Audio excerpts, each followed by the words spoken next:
রক্ত ডোনারদের নিয়ে কনভেনশন দমকল এআরডি হলে।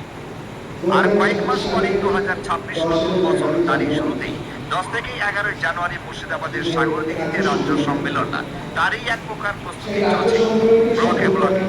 আজও তার ব্যতিক্রম কিছু নাই। West Bengal volunteer blood donors সোসাইটির উদ্যোগে প্রায় 500 স্বেচ্ছায় রক্তদান কর্মীদের নিয়ে একটি কনভেনশন অনুষ্ঠিত হল দমকল প্রাণী সম্পদ বিকাশ ভবনে। আজকের অনুষ্ঠানে উপস্থিত ছিলেন বিশিষ্ট সমাজসেবী আব্দুল আলিম বিশ্বাস ওরফে বাপি। উপস্থিত ছিলেন নিজেকে সমাজের জন্য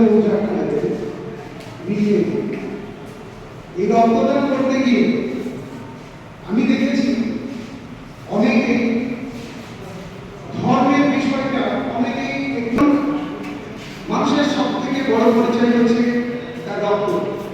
একজন মানুষ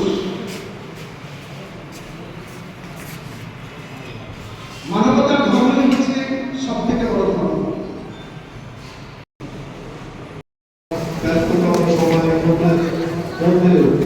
আজকের এই মানবিক মঞ্চে তিনি তার সময় দিয়েছেন, তার জন্য তাকে পরিষ্কার করুন।